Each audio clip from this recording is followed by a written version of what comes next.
السلام علیکم ورحمۃ اللہ وبرکاتہ نحمده ونصلی علی رسولہ الکریم اما بعد فاعوذ باللہ من الشیطان الرجیم بسم اللہ الرحمن الرحیم وَإِنَّكَ لَعَلَى خُلُقٍ عَظِيمٍ وقال النبی صلی اللہ علیہ وسلم انما بعثت لأتمم مکارم الاخلاق او کما قال علیہ الصلاۃ والسلام۔ قابل احترام حضرات سامعین کرام، میرے عزیز ساتھیوں اور میرے پیارے دوستوں، آج میں آپ حضرات کے سامنے خلق حسن یعنی اچھے اخلاق کے بارے میں کچھ ضروری باتیں عرض کرنا چاہتا ہوں، اس امید کے ساتھ کہ آپ میری ان باتوں کو بہت ہی دھیان کے ساتھ سنیں گے اور پھر عمل کرنے کی کوشش کریں گے۔ اللہ تبارک و تعالی ہم سب کو عمل کرنے کی توفیق عطا فرمائے۔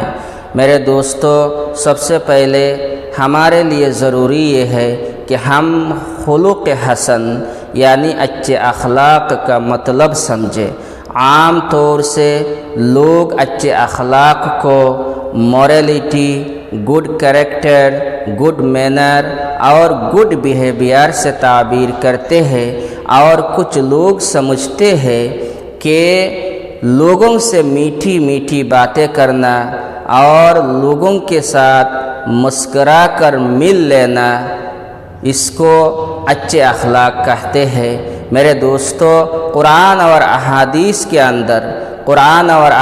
نبویہ کے اندر جس اچھے اخلاق کی بات آئی ہے، جس کے بارے میں پیارے نبی صلی اللہ علیہ وسلم نے ارشاد فرمایا، اثقل شیء فی المیزان یوم القیامت خلق حسن، رواہ ابو داود الترمذی، یعنی قیامت کے دن مؤمن کی میزان عمل میں سب سے زیادہ وزنی، سب سے زیادہ بھاری چیز اس کے اچھے اخلاق ہوں گے۔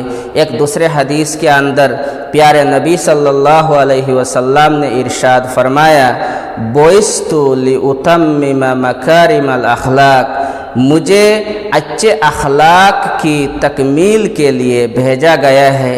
میرے دوستو، اس کا صاف مطلب یہ ہوا کہ اللہ رب العالمین نے جتنے رسول، جتنے نبیوں کو اس دنیا کے اندر مبعوث فرمائے، سب کے سب لوگوں کو، دنیا والوں کو اچھے اخلاق سکھانے کے لیے آئے ہیں، اور آخر میں سب سے بڑے نبی تاجدار مدینہ سرکار دو عالم حضرت محمد مصطفیٰ صلی اللہ علیہ وسلم اس دنیا کے اندر تشریف لائے ہیں۔ اسی اخلاق کو، اچھے اخلاق کو تکمیل تک پہنچانے کے لیے میرے دوستو، خود قرآن کریم پیارے نبی صلی اللہ علیہ وسلم کے بارے میں ارشاد فرماتا ہے۔ قرآن کریم میں اللہ رب العالمین نے ارشاد فرمایا، وَإِنَّكَ لَعَلَى خُلُقٍ عَظِيمٍ، اور یقیناً آپ اخلاق کے اعلی درجے پر ہے۔ میرے دوستو، اما جان عائشہ رضی اللہ تعالی عنہا سے پوچھا گیا تھا نبی کے اخلاق کے بارے میں، تو اما جان عائشہ رضی اللہ تعالی عنہا نے فرمائی، خلقہ القرآن، یعنی قرآن کریم آپ کا اخلاق ہے۔ قرآن کریم آپ صلی اللہ علیہ وسلم کے اخلاق کا ایک زندہ نمونہ ہے۔ میرے دوستو، قرآن اور حدیث میں جس اخلاق کی فضیلت آئی ہے، جس کو اسلام میں سب سے اچھے اور سچے، سب سے اچھے وزنی عمل قرار دیا ہے، اس اخلاق کا مطلب یہ ہے کہ انسان اپنے ظاہر اور باطن کو درست کرے، انسان اپنے اندرونی حالت کو بھی درست کرے، اور اپنے باہر کے حالت کو بھی درست کرے۔ اس کا مطلب یہ ہے کہ انسان اپنے اندر سے اچھے ہونے کا مطلب یہ ہے کہ انسان کے اندر اخلاص للہیت ہو، اس کے اندر خشوع خضوع ہو، اس کے اندر تواضع و انکساری ہو، اس کے اندر خدمت خلق خدا کی جذبہ ہو، اس کے اندر مخلوق کے سلسلے میں خیر خواہی ہو۔ اگر یہ سارے صفات اس کے اندر میں ہیں تو اس کا مطلب اس آدمی کے اندر سے وہ آدمی بہت اچھے ہے، اس کا اخلاق اچھا ہے۔ اور انسان کا باہر کے معاملہ اچھے ہونے کا مطلب یہ ہے کہ ایک آدمی اپنے لین دین، اپنے چال چلن، اپنے بات چیت، آپ کا چلنا پھرنا، اٹھنا بیٹھنا، سارے چیزیں اسلامی تعلیمات کے مطابق ہو۔ اور جب ایک انسان کے اعضاء، اس کے دل اور اس کے باہر کے معاملات درست ہو جائے، اندر سے بھی وہ اچھا ہے اور باہر سے بھی وہ اچھا ہے، تو پھر وہ آدمی فرشتے سے آگے نکل سکتا ہے، فرشتہ اس کا سلام کرتے ہیں۔ میرے دوستو، اسی کو اخلاق کہا جاتا ہے۔ اخلاق صرف یہ نہیں کہ ہم کسی سے میٹھی میٹھی باتیں کر لیا، کسی کے ساتھ مسکراتے ہوئے مل لیا، اس کے مطلب اخلاق نہیں ہے۔ یہ تو اخلاق کا اندرونی حالت کا نتیجہ ہوتا ہے۔ جب انسان کا اخلاق اندر سے اچھا ہو جائے، اس کا دل صاف ہو جائے، اس کے دل کے اندر حسد، جلن، تکبر، ریا، یہ سارے چیزوں سے جب اس کا دل پاک ہو جائے تو اس کا نتیجہ اس کے اعضاء سے، اس کے باڈی کے ایک ایک پارٹ سے ظاہر ہوتا ہے۔ اور اچھے اخلاق اسلام میں، قرآن اور حدیث کے روشنی میں اسی کو کہا جاتا ہے کہ ایک انسان اندر سے بھی اچھے ہو اور باہر سے بھی اچھے ہوں۔ میرے دوستو، جب ہم اچھے اخلاق کے بارے میں بات کرتے ہیں تو ایک مسلمان ہونے کے ناطے بینگ اے مسلم، یہ ہمارے لیے ضروری ہے کہ ہمارے اخلاق سب سے پہلے اللہ رب العالمین کے ساتھ درست ہو جائے، اس لیے کہ اللہ رب العالمین ہمارے خالق ہے، ہمارے مالک ہے، ہمارے کریٹر ہے۔ تو ہم سب سے پہلے ہمارے اخلاق کو اللہ رب العالمین کے ساتھ درست کرے، ہمارے معاملات کو درست کرے۔ اور اللہ کے ساتھ ہمارے معاملات کو درست کرنے کا مطلب یہ ہے کہ ہم اللہ کے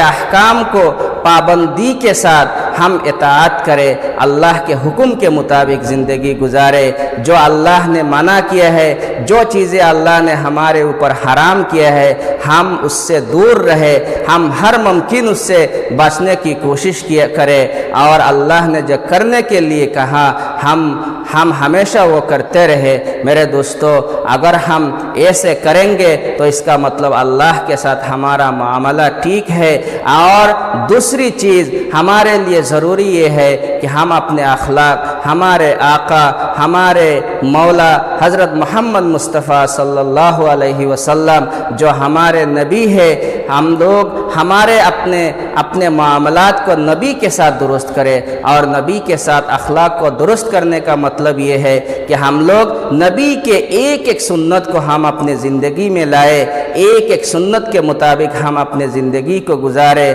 اور نبی کے سنت جب سارے کے سارے جب ہمارے زندگی میں آ جائے تو اس کا مطلب یہ ہے کہ نبی کے ساتھ ہمارا اخلاق ٹھیک ہو گیا ہے۔ میرے دوستو، اس کے بعد ہم اپنے اخلاق، اپنے معاملات ہمارے ماں باپ کے ساتھ درست کریں، ہم اپنے ماں باپ کو تعظیم کریں، اور ہم اپنے ماں باپ کے ہر ممکن سپورٹ کرے۔ میرے دوستو، اس کے بعد ہم اپنے بڑوں کے ساتھ ہمارے معاملہ کو درست کرے۔ ہم جب ان سے ملے، تعظیم و تکریم، عزت کے ساتھ ان کے ساتھ برتاؤ کرے، ان سے پیش آئے۔ ہم اپنے چھوٹوں کے ساتھ اچھے معاملات رکھے، چھوٹوں کو پیار و محبت سے پیش آئے، ان کے ساتھ پیار و محبت سے برتاؤ کرنا چاہیے۔ میرے دوستو، اپنے پڑوسیوں کے ساتھ اچھے معاملات کرے۔ یہ سارے چیزیں جب ایک انسان ایمان کے ٹھیک ہو جائیں گے، اور جب وہ اندر سے بھی ٹھیک ہے باہر سے بھی ٹھیک ہے میرے دوستو، پھر وہ ایک پکا سچا مومن ہو جاتا ہے،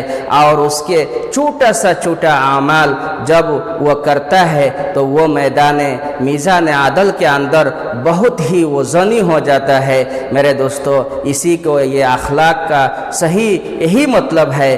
ہم لوگ جو جنرلی آج اخلاق سمجھتے ہیں، یہ تو اخلاق کے ایک نتیجہ ہے کہ انسان جب دل سے صحیح ہوتا ہے اور تب وہ اس کے جسم کے پارٹس، اس کے اعضاء صحیح کام کرنا شروع کر دیتا ہے۔ اس لیے ہم ایک مسلمان ہونے کے ناطے سب سے پہلے ہم اپنے دل کو، ہم اپنے اندرونی حالت کو درست کریں، اور پھر ہم اپنے معاملات کو، اپنے لین دین، بات چیت، چلنا اٹھنا بیٹھنا پھرنا، ہمارے تعلقات، ہمارے رشتہ دار کے ساتھ ہمارے معاملات، یہ سارے چیزوں کو درست کرے۔